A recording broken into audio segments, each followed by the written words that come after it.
ஒரு தீப்பொறியின் பிறப்பில்தான் இந்த பிரபஞ்சத்தின் விதி மாற்றி எழுதப்பட்டது. பல்லாயிரம் யுகங்களுக்கு முன் இருள் நிறைந்த இந்த பிரபஞ்சத்தில் ஓம் எனும் மொழியாகத் தோன்றிய ஒரு ஞான புயல், ஒரு தீக்குச்சி, அசுர கூட்டத்தின் ஆணவத்தை அழித்து ஞானத்தின் வேலாய் பக்தர்களின் காவலனாய் நின்றது. ஒரு குழந்தை தந்தையின் குருவாக மாறி இந்த உலகுக்கு ஞானத்தை உணர்த்தியது. ஒரு மயில் அகந்தையின் உச்சத்திலிருந்து இறங்கி ஞான பயணத்துக்கான வாகனமாய் மாறியது. அவர் பேர் சொன்னாலே அகந்தை அடங்கும். அவர் உருவம் பார்த்தாலே பயம் ஓடும். அவர்தான் தமிழர்களின் நம்பிக்கையான வேலாயுதன், முருகக்கந்தன். அன்பும் வீரமும் அழகும் கலந்த தமிழ் கடவுள், நம் எல்லார் உள்ளங்களிலும் நிறைந்திருக்கும் ஞானப்பழம். முத்துக்குமரன், ஆறுமுகன், வேலவன், கந்தன், இத்தனை பெயர்களைக் கொண்ட ஒரே கடவுள் நம் முருகப்பெருமான். இந்த வீடியோல நம்மளோட முருகனை பத்தி, அவரோட பெருமைகளை பத்தி, அவர் எப்படி தமிழர்களின் வாழ்க்கையோட இணைந்திருக்கிறார், எத்தனையோ ஆயுதங்கள் இருக்க ஏன் வேல் மட்டும் அவருக்கு ஆயுதமானது என்பதை விரிவா பார்க்க போறோம். வீடியோ டாபிக் உள்ள போறதுக்கு முன்னாடி உங்களுக்கு முருகனை பிடிக்கும்னா வீடியோக்கு ஒரு லைக் பண்ணிட்டு ஓம் சரவண பவான்னு கமெண்ட் பண்ணுங்க.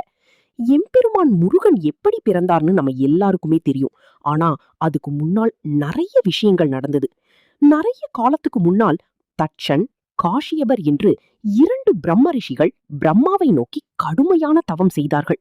அந்த தவத்தில் தட்சன் தனக்கு அரச வாழ்க்கை வேண்டும் என்று கேட்டு அதையே அடைந்தார்.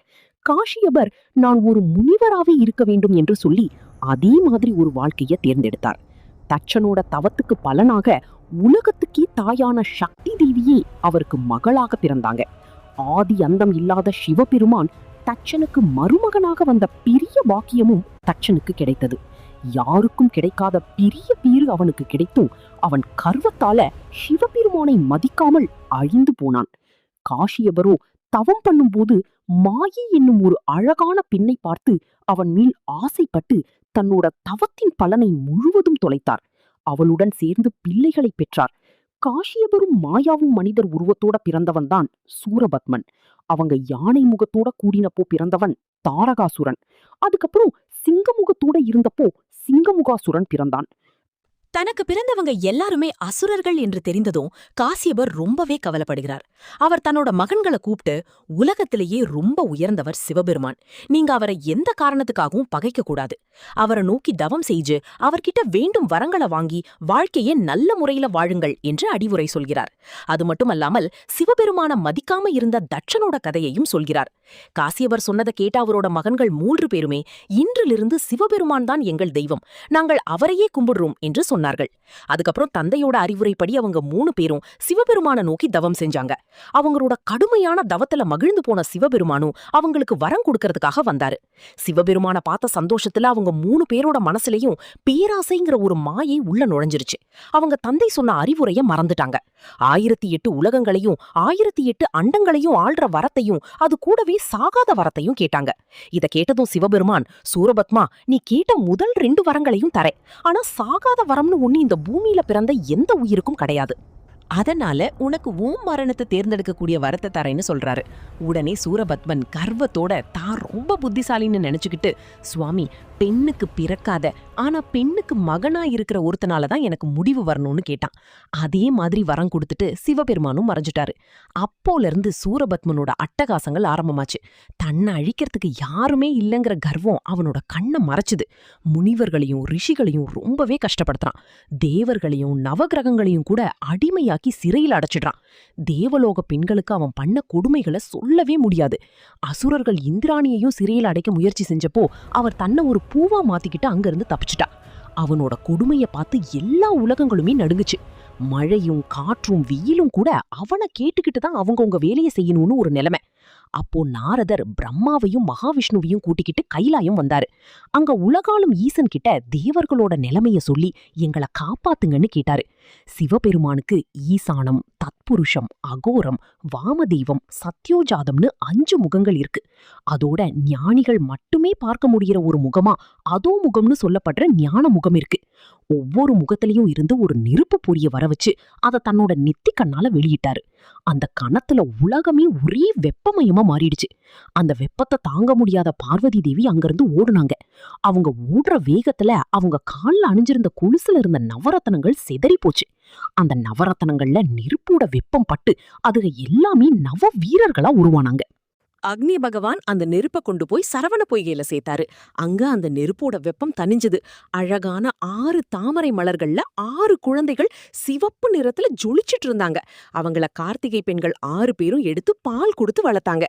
அன்னை சக்தி தன்னோட சக்திகளை அவங்களுக்கு கொடுத்தாங்க. அதனால அந்த பெண்களுக்கும் தெய்வாம்சம் கிடைச்சது.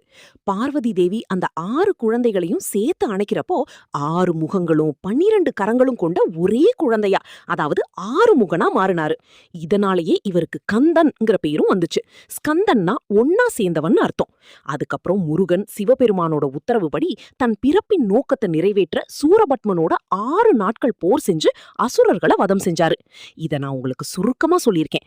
இப்ப முருகனுக்கு இருக்கிற பெயர்களோட பெருமையை பத்தி பார்க்கலாம். முருகப்பெருமான் பிறந்தது வைகாசி மாசம் விசாக நட்சத்திரம் பௌர்ணமி அன்னைக்கு. அதனால அவருக்கு விசாகன்னு ஒரு பேர் இருக்கு. அவர் சிவபெருமானோட ஜோதியோட மறு உருவம். வேதத்தோட வடிவமா இருக்கிறதுனால அவருக்கு சுப்பிரமணியன்னு பேரு. எப்பவுமே இளமையா இருக்கிறதுனால குமரன். ரொம்ப அழகா இருக்கிறதுனால முருகன். முருகன்னா அழகுன்னு அர்த்தம். முருகனோட பேரு ஒரு பெரிய ரகசியத்தை உள்ளடக்கினது. முகுந்தன், ருத்ரன், கமலத்துல உதிச்ச பிரம்மா. அதனால முருகன் மும்மூர்த்திகள் செய்யற படைத்தல், காத்தல், அழித்தல்னு 3 வேலையும் செஞ்சு மக்களுக்கு அருளை தர ஒரு கருணை நிறைந்த கடவுளா இருக்காரு. முருகனோட 6 முகங்களும் வெறும் வடிவங்கள் மட்டும் கிடையாது. அது ஒவ்வொரு குணத்தையும் ஒவ்வொரு தத்துவத்தையும் குறிக்குது. ஒரு முகம் ஞானத்தை உணர்த்துது. அறியாமைங்கிற இருளை நீக்கி அறிவை வெளிச்சமா காட்டுது. ஒரு முகம் பேரழக காட்டுது. இளமையும் பொலிவும் நிறைந்த அவரோட அழகை இது குறிக்குது. ஒரு முகம் வீரத்தை குறிக்குது. அசுரர்களை அழித்து நல்லவர்களை காப்பாற்றுகிற அவரோட வல்லமையை இது உணர்த்துது. ஒரு முகம் பக்தர்களுக்கு அருள் கொடுக்குது. தன்னை மனசார வணங்குறவங்க எல்லாரையும் காக்குற கருணை உள்ளத்தை இந்த முகம் காட்டுது. ஒரு முகம் தன்னோட பக்தர்களை காத்து அவங்களுக்கு மோட்சத்தை தர்றத குறிக்குது. ஒரு முகம் வேள்விகள், யாகங்கள், பூஜைகள் இதையெல்லாம் ஏற்றுக்கிற குணத்தை குறிக்குது. இந்த 6 குணங்களையும் கொண்டவர் தான் முருகப்பெருமான். அதனாலதான் அவரை வணங்குறப்போ நமக்கு முழுமையான ஞானமும் அருளும் வெற்றியும் கிடைக்கும்.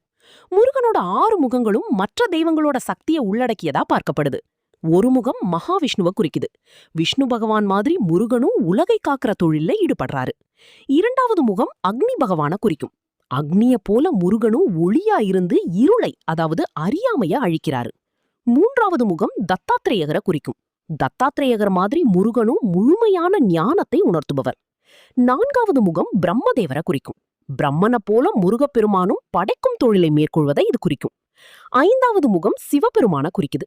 சிவபெருமானோட 5 முகங்களை போலவே முருகனும் அழித்தல், காத்தல், படைத்தல், அருளல், மறைத்தல்னு 5 தொழில்களை செய்றாரு. 6வது முகம் கந்தன், அதாவது முருகனை குறிக்குது. மற்ற தெய்வங்களோட அம்சங்களை உள்ளடக்கி முழுமையா அருள் செய்யற கந்தனோட முகம்தான் இது. இப்படி முருகன் மற்ற தெய்வங்களோட சக்திகளையும் உள்ளடக்கி முழுமையான கடவுளா இருக்காரு. முருகு அப்படின்னா அழகு, இளமை, இயற்கையான மனம். இந்த 3 குணங்களும் இணைஞ்சவர் முருக கடவுள். அதனாலதான் அவருக்கு முருகன் அப்படின்னு பேரு. முருகனோட ஞானம் எவ்வளவு பெருசுனா தன்னோட தந்தைக்கே பிரணவ மந்திரத்தோட பொருளை சொன்னவர் அவரு. அதனாலதான் அவர் சுவாமிநாதர்னு அழைக்கப்படுறாரு. முருகன் வெறும் கடவுள் இல்ல, நம்ம கலாச்சாரத்தோட அடையாளம். தேவர்களை காப்பாத்த சூரபத்மனை அழிச்சவர். ஒரு படை தளபதியா அவரோட வீரம் நமக்கு தன்னம்பிக்கையை கொடுக்குது. இதுல ஒரு சுவாரஸ்யமான விஷயம் என்னன்னா, முருகன் படை தளபதியா பொறுப்பேற்றப்போ தேவர்கள் அவரோட வீரத்தை பார்த்து வியந்து போனாங்க. அசுரர்களை ஒரு நொடியில அழிக்கிற சக்தி இருந்தாலும் அவங்களுக்கும் திருந்துறதுக்கு ஒரு வாய்ப்பு கொடுத்து இன்று போய் நாளை வான்னு சொன்னாரு. இறுதியில பகைவனா இருந்தாலும் அவனையும் ஆட்கொண்டு தன்னோட வாகனமாவும் கொடியாவும் மாத்திக்கிட்டாரு. முருகனோட அழகுக்கு மயங்காதவங்க யாருமே இல்ல. அதனாலதான் அவருக்கு குமரன்னு பேரு. திருச்செந்தூர் முருகன், பழனி முருகன், சுவாமிமலை முருகன்னு ஒவ்வொரு கோவில்லையும் ஒவ்வொரு விதமான அழகு. வள்ளி தெய்வானை கூட இருக்கும்போது ஒரு அழகு, பாலமுருகனா இருக்கும்போது இன்னொரு அழகு. சிவபெருமானை தன் மகன்கிட்ட பிரணவ மந்திரத்தின் பொருளை கேட்டு தெரிஞ்சுக்கிட்டது முருகனோட ஞானத்துக்கு சாட்சி. ஓம் எனும் பிரணவ மந்திரத்தோட அர்த்தத்தை முருகப்பெருமான் தன் தந்தையான சிவபெருமானுக்கு உபதேசம் செஞ்சாரு. அதனால அவரை ஞான பண்டிதன், சுவாமிநாதன்னு அழைக்கிறாங்க.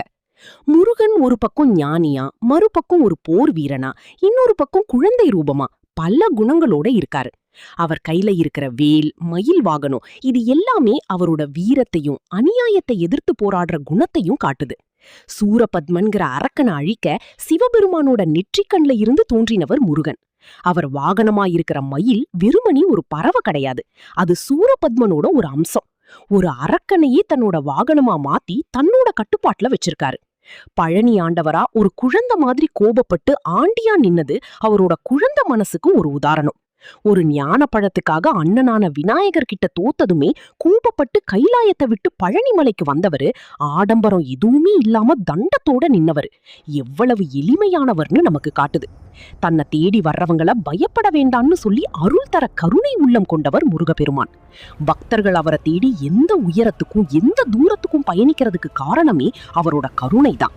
சங்க காலத்துல குறிஞ்சி நிலத்தோட கடவுளா முருகன் தான் இருந்தாரு. மலைகளும் மலை சார்ந்த இடங்களும் குறிஞ்சி நிலம்னு சொல்லுவாங்க. குறிஞ்சி நில மக்கள், அதாவது வேடர்கள், முருகப்பெருமானை தங்கள் தலைவனா பார்த்து வழிபட்டாங்க. அந்த காலத்து மக்கள் முருகனை வெறியாட்டமாடி வழிபட்டாங்க. முருகனை புகழ்ந்து குரவை பாடி ஆடுறது அவங்களோட வழக்கம். மலைகள்ல வேட்டையாடுறப்போ கிடைத்த பொருட்களை முருகனுக்கு படைப்பாங்க. இந்த குறிஞ்சி நில மக்கள் ரொம்பவும் தைரியசாலிகள். அவங்க வில்பத்தையில சிறந்து விளங்கினவங்க. குறிஞ்சி நிலத்துல கிடைக்கிற தேன், தினாவு இதெல்லாம் வச்சு முருகப்பெருமானுக்கு படைப்பாங்க. இந்த கதைகளையெல்லாம் கேடுறப்போ நமக்கு முருகனோட வாழ்வும் தமிழர்களோட வாழ்வும் எப்படி பிரிக்க முடியாத அளவுக்கு ஒன்னோட ஒண்ணு கலந்திருக்குன்னு தெரியும். முருகனை சேயோன்னு சொல்லுவாங்க. இதுக்கு காரணம் சிவந்த நிறம் கொண்டவன்னு அர்த்தம். முருகன் சிவந்த நிறத்தோடு இருக்கிறதுனால இந்த பேர் அவருக்கு வந்துருச்சு. சேய்னா குழந்தைன்னு ஒரு அர்த்தம் இருக்கு. முருகப்பெருமான் சிவபெருமானோட குழந்தை, அதனால அவரை சேயோன்னு சொல்றாங்க. இந்த பேரு சங்க இலக்கியங்கள்ல நிறைய இடங்கள்ல பயன்படுத்தப்பட்டிருக்கு. முருகனோட அறுபடை வீடுகள் அவர் செஞ்ச முக்கியமான வீர செயல்களோட தொடர்புடையது. ஒவ்வொரு படை வீடும் முருகனோட ஒரு குணத்தை காட்டுது. திருப்பரங்குன்றம் இது முதல் படை வீடு. இங்கதான் முருகன் தேவர்களோட தலைவனான இந்திரனோட மகனான தெய்வானைய திருமணம் செஞ்சுக்கிட்டாரு. இது அவரோட அருள் நிறைந்த மனக்கோலத்தை காட்டுது. திருச்செந்தூர் இரண்டாம் படை வீடு. இங்கதான் முருகன் சூரபத்மனை அழிச்சு தேவர்களை காப்பாத்தினாரு. இது அவரோட வீரத்தையும் அநியாயத்தை அழிக்கிற குணத்தையும் காட்டுது. பழனி மூன்றாம் படை வீடு. ஞான பழத்துக்காக தன்னோட குடும்பத்தை விட்டு பிரிஞ்சு ஆண்டி கோலத்துல நின்ன இடம் இது. இந்த இடம் ஞானத்தையும் எளிமையான குழந்தை மனதையும் உணர்த்துது. நான்காம் படை வீடு சுவாமிமலை. இங்கதான் முருகன் தந்தையான சிவபெருமானுக்கே பிரணவ மந்திரத்தை உபதேசம் செஞ்சாரு. இது அவரோட ஞான பண்டித கோலத்தை காட்டுது. திருத்தணி ஐந்தாம் படை வீடு. இங்கதான் முருகன் வள்ளிய திருமணம் செஞ்சுக்கிட்டாரு. இது அவரோட காதல் குணத்தையும் வேட்டையாடுற ரூபத்தையும் காட்டுது. பழனி முதிரிச்சோலை ஆறாம் படை வீடு. இது ஒரு அருமையான மலை பிரதேசம். இங்கதான் முருகன் ஒரு கிழவனா வந்து அவ்வைக்கு ஞான உபதேசம் செஞ்சாரு. இது அவரோட கருணைய வெளிப்படுத்துது. முருகனை வழிபடுறது வெறும் சடங்கு மட்டும் இல்ல, இது நம்ம மனசை சுத்தமாக்குற ஒரு வழி. முருகனை வழிபடுற சரவணபவங்கிற 6 எழுத்துக்களை கொண்ட ஒரு சக்தி வாய்ந்த மந்திரம் இருக்கு.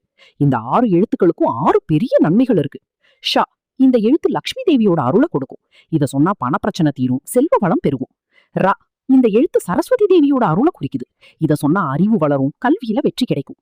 வா இந்த எழுத்து வாழ்வதற்கு தேவையான எல்லா சுகத்தையும் கொடுக்கும். அதுக்கப்புறம் மோட்சத்தையும் தரும். நங்குற எழுத்து எதிரிகளை ஜெயிக்கிற சக்தியை கொடுக்கும். நம்மளுடைய எதிரிகளா இருக்கிற தீய எண்ணங்கள், கஷ்டங்கள் எல்லாத்தையுமே நாம ஜெயிக்கலாம். பங்குற எழுத்து மரண பயத்துல இருந்தும் ஆபத்துக்கள்ல இருந்தும் நம்மளை காப்பாத்தும், நீண்ட ஆயுளையும் தரும். வாங்குற எழுத்து நோயில்லாத வாழ்க்கைய கொடுக்கும், உடல் ஆரோக்கியத்தை மேம்படுத்தும். இந்த 6 எழுத்துக்களையும் ஒன்னா சேர்த்து சொன்னா முருகனோட முழு அருளும் கிடைக்கும். இந்த மந்திரம் எல்லா நன்மைகளையும் ஒன்னா கொடுக்கிற ஒரு சக்தி வாய்ந்த மந்திரம். இப்போ முருகனுக்குரிய பல சிறப்புகளை பார்க்கலாம். சிவபெருமானுக்கே பிரணவ மந்திரத்தோட பொருளை சொல்லி அவருக்கே குருவான ஞான பண்டிதன். தமிழ் மொழிய முதலா அகத்தியருக்கு கத்துக் கொடுத்த தமிழ் கடவுள். உலகத்துல எந்த தெய்வத்திற்கும் இல்லாத சிறப்பா முருகனுக்கு மட்டும் 6 முக்கியமான வீடுகள் இருக்கு. இது அவரோட ஒவ்வொரு வீர செயல்களையும் குறிக்குது. அவர் கையில இருக்கிற வேல் வெறும் ஆயுதம் மட்டும் இல்ல, இது ஞானத்தோட அடையாளம். அறியாமைய அழிக்கிற சக்தி இதுக்கு இருக்கு. முருகு அப்படின்னா அழகு, இளமை. அதனால அவர் ஒப்புமை இல்லாத பேரழகனா இருக்காரு. ஆணவம், கண்மம், மாயைங்கிற 3 கெட்ட குணங்களை மயிலா மாத்தி அதை தான் வாகனமா ஆக்கிக்கிட்டாரு. பழனியில அவர் ஞான பழத்துக்காக ஆண்டி மாதிரி நின்னது அவருடைய எளிமையையும் குழந்தை மனசையும் காட்டுது. 6 தீப்பொறிகள் சேர்ந்து 6 முகங்களும் 12 கரங்களுமா ஒரே திருவுருவமா 6 முகனா நின்னாரு. வள்ளிய திருமணம் செஞ்சுக்கிறதுக்காக வேடன் மாதிரி வேஷம் போட்டாரு. இது அவரோட காதல் குணத்தை காட்டுது. ஞானத்தை யாருக்குமே சொல்லி கொடுக்காத கிழவன் மாதிரி வந்து அவ்வைக்கு ஞான பழம் கொடுத்து அருள் செஞ்சாரு. முருகப்பெருமானுக்கு பார்வதி தேவி தன் கையால வேல் கொடுத்தாங்க. அதனால அவர் சக்திதரன்னு அழைக்கப்படுறாரு. ஆன்மாக்களுக்கு பற்றுக்கோடா இருக்கிறவர். சூரபத்மனோட வலிமையை அழிச்சதால ஸ்கந்தன் அப்படின்னு சொல்லப்படுறாரு.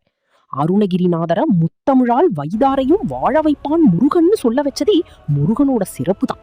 சிவபெருமான், பார்வதி, முருகன் இந்த 3 பேரோட கலவைதான் சோமாஸ்கந்தர் வடிவம். இது முருகனோட தனிப்பட்ட சிறப்பு. இப்போ முருகப்பெருமானோட ஆயுதமா இருக்கிற வேல் பத்தி பார்க்கலாம். அவர் கையில் இருக்கிற வேல் ஞானம், அழகு, வீரம், வைராக்கியம், புகழ், இச்சாசக்தி, கிரியாசக்தி, ஞான சக்தின்னு பல குணங்களை உள்ளடக்கினது. வேலன் அப்படின்னா வேலை தன்னோட கையில ஆயுதமா வச்சிருக்கிறவன்னு அர்த்தம். முருகன் கையில் இருக்கிற வேல் சாதாரணமா ஒரு ஆயுதம் கிடையாது, அது ஞானத்தோட அடையாளம். அதாவது எல்லா அறியாமையையும் அழிச்சு ஞானத்தை பெருக்கக்கூடிய ஒரு சக்தி இந்த வேலுக்கு இருக்கு. சூரபத்மன்கிற அசுரனை அழிக்கிறதுக்காக பார்வதி தேவி தன் கையால முருகனுக்கு வேலை கொடுத்தாங்க. அந்த வேல் அவரோட வீரத்தையும் அநீதியா அழிக்கிற குணத்தையும் காட்டுது. அதனாலதான் முருகன் வெறும் போர் வீரன் மட்டும் இல்ல, ஞானத்துல சிறந்தவரும் கூட. இப்படி தன்னோட ஞானத்தையும் வீரத்தையும் குறிக்கிற வேலாயுதத்தை எப்பவுமே கையில வச்சிருக்கிறதுனாலதான் முருகனுக்கு வேலன்கிற பேரும் வந்துச்சு. முருகன் வேலை எடுத்ததுக்கு முக்கியமா 2 காரணங்கள் சொல்லப்படுது. சூரபத்மன்கிற அசுரனை அழிக்கிறதுக்காக பார்வதி தேவி தன்னோட சக்திகளை எல்லாம் ஒண்ணு திரட்டி அதை ஒரு ஆயுதமா மாத்தி முருகனுக்கு கொடுத்தாங்க. அந்த ஆயுதம் தான் வேல். அதனால வேல் என்கிறது ஒரு ஆயுதம் மட்டும் இல்ல, அது அன்னை பராசக்தியோட வடிவமாவே பார்க்கப்படுது. வேல் ஞானத்தோட வடிவமாவும் இருக்கு. வேலோட நுனிப்பகுதி கூர்மையா இருக்கும், நடுப்பகுதி அகலமா இருக்கும், அடிப்பகுதி ஆழமா இருக்கும். இது என்ன சொல்லுதுன்னா ஒருத்தரோட அறிவு கூர்மையா, விசாலமா, அதே சமயம் ஆழமாவும் இருக்கணும்னு சொல்லுது. முருகன் கையில இருக்கிற வேலுக்கு பல சிறப்புகள் இருக்கு.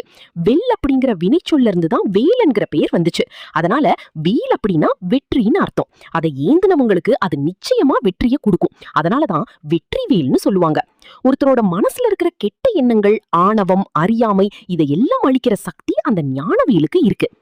முருகனை மனசார நம்பி வணங்கினவங்களுக்கு எந்த ஆபத்து வந்தாலும் முருகன் வர்றதுக்கு முன்னாலேயே வேல் போய் அவங்களை காக்கும் அப்படிங்கிற ஒரு நம்பிக்கை இருக்கு. வேல் உண்டு வினை இல்லைன்னு சொல்றது இதனாலதான். முருகனோட சிலைகள் இல்லாத சில கோவில்கள்ல வேலை மட்டும் வச்சு வணங்குற வழக்கமும் இருக்கு. வேல் வழிபாட்ட சக்தி வழிபாடுன்னு சொல்லுவாங்க. ஏன்னா இது பார்வதி தேவியோட அம்சம். இது போன்ற தகவல்களுக்கு பொம்மி AI சேனலை சப்ஸ்கிரைப் செய்யவும். நன்றி.